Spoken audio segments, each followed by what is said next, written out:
Karibuni nyote katika ibada ya siku ya leo. Kwa wale ambao labda mimi ni mgeni machoni pao, naitwa Lennox Musiemi. Kufikia hapo, wacha twende tuombe alafu tuendelee kutokea hapo. Mungu mtakatifu, Mwenyezi Mungu wa mbingu na nchi, mbele zako tutasongea mchana wa siku leo. Mioyo ya watoto wako Bwana mbele yako ni wazi siku zote, nia zao, fikra ya Bwana ya wazi. Unajua Bwana jinsi walivyo katika uhali wa mioyo yao, unajua Bwana yale wanaoyawazia Bwana mtakatifu hata mchana wa siku leo. Tunakusihi, tunakuomba neno lako linapotoka likaichunguze mioyo yao, likaikate mioyo yao Bwana, na ikakupendeze Bwana. Wale ambao hujaweza bado hujawavuta kwa mwanao kwa Yesu Kristo, basi Bwana ukawavute. Wale ambao tayari umekwisha kuwavuta, wacha Bwana ukawazidishe kukua katika hekima, kukue Bwana katika ufahamu wa mwanao kwa Yesu Kristo, kukue katika ufahamu wa neno lako, ili Bwana wakathibitike katika imani. Winuliwe imidiwe. Nenda pamoja nami siku ya leo. Wacha Roho Mtakatifu akanitumie ninapolinena neno lako, nikalinene Bwana katika ufasaha, katika mtiririko wa mawazo. Lisitoke tu Bwana mtakatifu katika ufahamu, bali nguvu zako Bwana likambatane na neno lako mchana wa siku leo. Na nikupitia jina la mwanao wako Yesu Kristo tumeomba na hata kuamini. Amen, amen, amen, amen. Twende kitabu cha Wathesalonike mlango ule wa kwanza. Wathesalonike wa kwanza mlango wa kwanza, mstari ni ule wa 9 na mstari ule wa 10. First Thessalonians chapter number 1 verse number 9 and 10. Wathesalonike wa kwanza mlango ni ule wa kwanza, mstari ni ule wa 9 na mstari wa 10. Nitasoma kwa lugha ya Kiswahili. Kwa kuwa wao wenyewe wanatangaza habari zetu, jinsi kulivyokuwa kuingia kwetu kwenu, na jinsi mlivyo mgeukia Mungu, mkaziacha sanamu, ili kumtumikia Mungu aliye hai kwa kweli, na kumngojea mwanawe kutoka mbinguni, ambaye alimfufua katika wafu, naye ni Yesu, mwenye kutuokoa na ghadhabu itakayo kuja. Na hayo hilo ndilo neno lake Mungu mchana wa siku ya leo. Yale ambayo tuko nayo katika mistari tulioisoma, mistari hii miwili, ni barua ya Paulo akiandikia kanisa lile la Thesalonike. Kanisa hili hivi ndivyo kulipelekea kufunguliwa kwake. Wakati mlango 16 Paulo akiwa ameingia katika mji wa Filipi, akahubiri injili mahali pale, ile katika mahubiri yake akawakwaza watu fulani, Wayahudi pamoja na wengine kule eneo la Filipi, na Paulo na Sila wakafungwa katika gereza. Wakiwa mahali pale, Mungu akafanya muujiza na wakaweza kutoka eneo lile, ikiwa yule mkuu, yule askari jela katika gereza lile pamoja na nyumba yake wakiwa wameokoka. Mlango wa 16 unapofunga ni kwamba Paulo na Sila wameachiliwa na wametoka. Wanapotoka katika mji huu, katika mlango wa 17 mstari wa kwanza, tunaambiwa katika miji miwili walipokwenda, alafu kisha wakaingia Thesalonike. Wakiwa Thesalonike wakakaa tu muda mchache, tunaambiwa kwa sabato 3. Wakiwa maeneo yale, walipokuwa maeneo yale, Wayahudi waliokuwa Filipi, waliowapinga Paulo na Sila Filipi, wakaingia katika mji huu. Ikabidi tena Paulo na Sila wakaweza kutoroshwa na ndugu wa eneo lile la Thesalonike na kwenda katika mji ule wa Berea. Ndio muktadha tu mfupi wa yale mambo ambayo yalikuwa yametukia katika kanisa ili kufunguliwa. Na baada ya muda mchache, wale Wayahudi wakaingia katika mji wa Thesalonike na kuanza kuwasumbua hawa watu katika mateso na mambo mengine ambayo Paulo akiwa katika mji wa Korintho akawa na shaka. Watu wa Thesalonike, kanisa la Thesalonike, bado limesimamia imani au la? Na akawa ananakili barua hii. ila barua hii vile vile Paulo mtazamo wake akiwaunganisha mawazo ya akielekeza mawazo ya kanisa la Thesalonike kwa kuja kwake Yesu Kristo. Na anaeleza haya maana ndugu yetu Shadraka ametufanyisha vitabu hivi viwili, wa Thesalonike wa kwanza na ule wa pili, na ni matumaini yangu kwamba bado mnayakumbuka yale mambo tuliyojifundisha miaka 3 hapo nyuma. Nao kichwa cha ujumbe wangu katika lugha ya Kiingereza, A Transformed Life and Its Purpose. Kanisa la leo limejawa na dhana hii ya kwamba mtu anaweza kuokoka lakini bado maisha yake ya ukale wake yakabaki vile vile, ya kwamba mtu anaweza kuweka tumaini lake kwa Yesu Kristo lakini maisha yake yakabaki katika udhambi, yakabaki maisha yanayoelezewa na dhambi kila uchao, ya kwamba mtu anaweza kuokoka, anaweza kuweka tumaini lake kwa Yesu Kristo lakini bado akabaki na utu wake wa kale.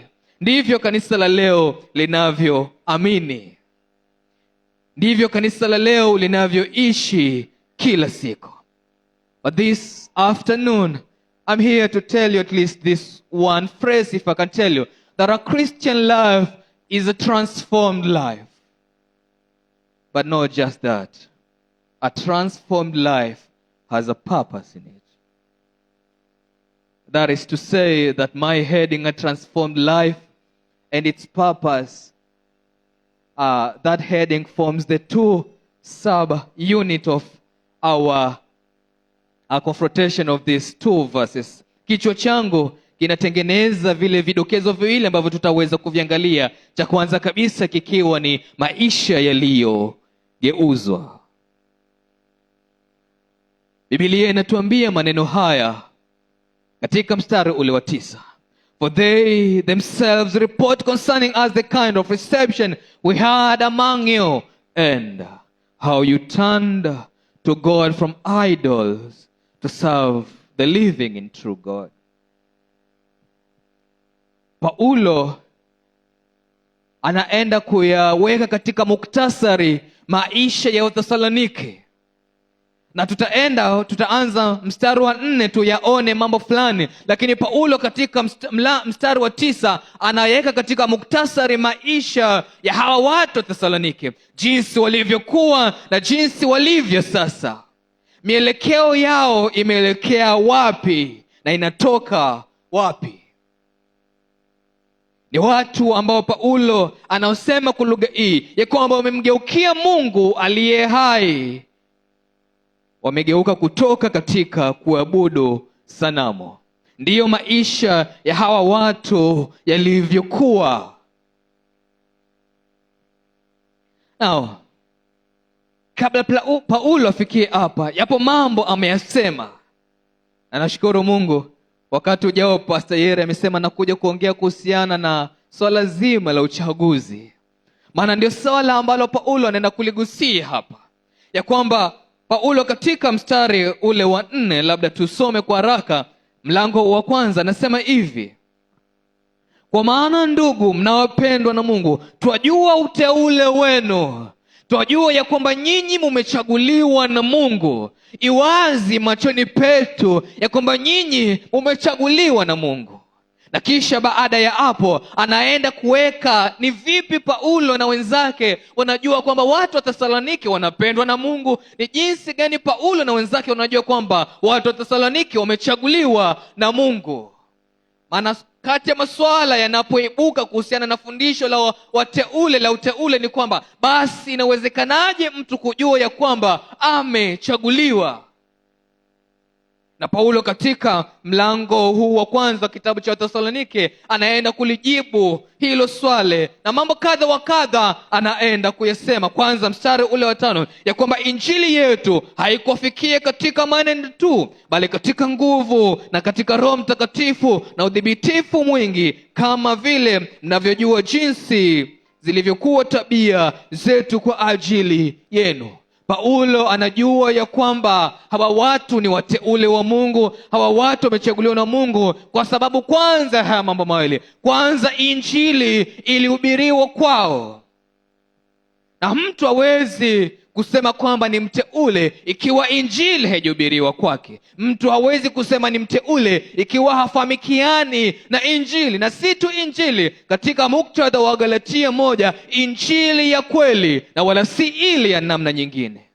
Injili ya kweli ambayo Kristo Yesu akaacha mbingu yake takatifu, akajitoa kwa hiari kufa kwa ajili ya dhambi za wanadamu, ila wakomboe, awaokoe katika hukumu ya dhambi, kutokana na hasira ya Mungu. Ikiwa yoyote ataweka tumaini lake kwa injili hii, Yesu Kristo na kazi aliyoifanya, ikiwa mtu atafikiwa na haya matukio na haya maneno na hii injili, na si tu kufikiwa na hiyo injili, maana ni wengi wanayopata habari za Yesu Kristo, kufa, kuishi kwake, kufa na kufufuka kwake.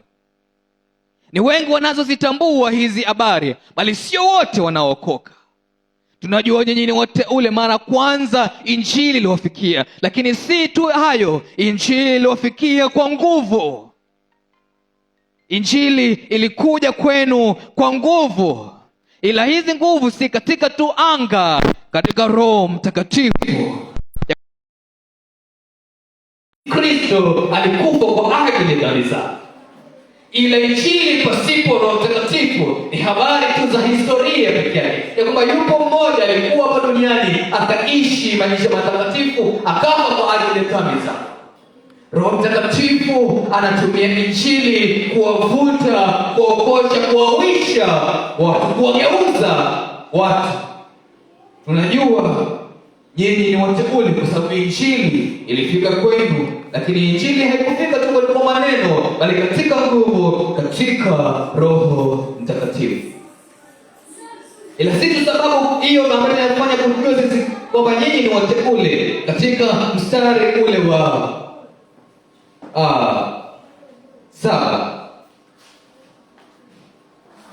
mstari ule wa 6, nanyi mkawa wafuasi wetu na wa Bwana, kisha kulipokea neno katika dhiki nyingi, pamoja na furaha ya Roho Mtakatifu.